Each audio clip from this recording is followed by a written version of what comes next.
اس کے بعد سورہ رحمان شروع ہوتی ہے. اس سے پہلے سورہ قمر ہے. سورہ قمر میں اللہ تبارک و تعالیٰ نے ارشاد فرمایا کہ اقتربت الساعة وانشق القمر، قیامت قریب آ گئی اور چاند کے دو ٹکڑے ہو گئے. اس کا مطلب یہ کہ چاند کا دو ٹکڑے ہونا اس بات کی دلیل ہے کہ چاند اگر دو ٹکڑے ہو سکتا ہے تو ایک دن پورے کے پورے اجرام سماویہ کو ٹکڑے ٹکڑے کر دیا جائے گا، درہم برہم کر دیا جائے گا. یہ ہوا ایسا کہ نبی کریم صلی اللہ علیہ وسلم سے مطالبہ کیا گیا.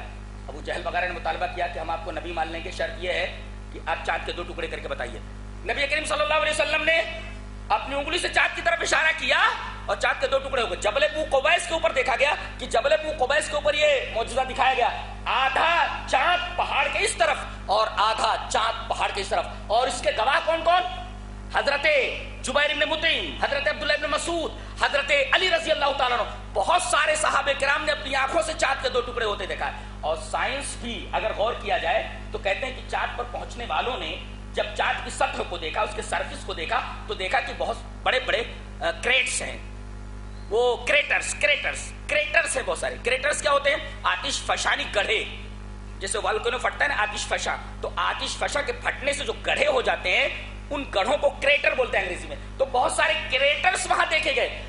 کیا اس سے استدلال یہ نہیں کیا جا سکتا کہ کبھی کوئی چیز پھٹی ہو کسی کی انگشت سے اور انگشت سے اشارہ کرنے کے بعد کوئی چیز پھٹ گئی ہو تھوڑی دیر کے لیے اور پھر جو گریوٹی ہے، قانون انجذاب ہے، قانون انجذاب نے تھوڑی دیر کے اندر دوبارہ اس کو ملا دیا ہو؟ ممکن ہے. اور سائنس نے اس کو ممکن کر کے بتایا کہ چاند پھٹ سکتا ہے. جب آتش فشانی گڑھے وہاں موجود ہیں تو تھوڑی دیر کے لیے پھٹ گیا ہوگا. اور جو اللہ تبارک و تعالیٰ نے گریوٹی رکھی ہے، لا آف گریوٹی، جو کشش ثقل ہے، قانون انجذاب جس کو بولتے ہیں اردو میں، قانون انجذاب، لا آف گریوٹی، تو قانون انجذاب نے دوبارہ ان دونوں کو آپس میں ملا دیا. پاسبلٹی ظاہر کر دی گئی کہ پاسبل ہے ایسا.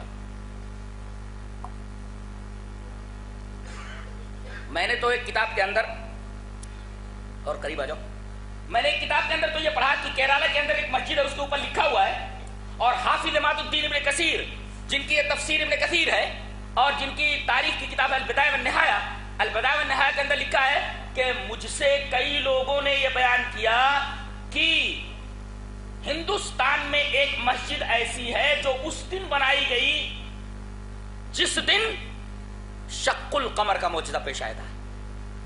وہ مسجد تب سے بنی ہوئی ہے. لوگ بتاتے ہیں کہ اس کا مطلب ہندوستان میں اسلام کب آیا ہے؟ نبی کریم صلی اللہ علیہ وسلم کی ہجرت کے فوراً بعد.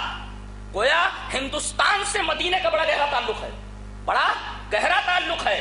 اللہ تبارک و تعالیٰ نے اپنے نبی کے زمانے ہی میں، کہتے ہیں کہ راجہ ادھر سے گیا تھا، وہ اپنے اس کے اوپر ٹہل رہا تھا چھت کے اوپر محل کے، اس نے دیکھا کہ چاند کے دو ٹکڑے ہو تو بہت پریشان ہوا. یہ کیا ہوا؟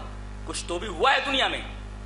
اس نے پتہ لگایا تو خود گیا. وہ یہ بہت بڑے محقق ہیں مولانا رئیس الاحرار ندوی، انہوں نے اس تحقیق کو لکھا ہے اپنی کتاب کے اندر اور کہا کہ وہ راجہ گیا ہے اور باقاعدہ اپنے ساتھیوں کے ساتھ اس نے اسلام قبول کیا. اس کا نام عبداللہ رکھا گیا. جدہ کی بندرگاہ پر آ کر کے واپس آنا چاہ رہا تھا، وہیں پر بیمار ہوا مر گیا.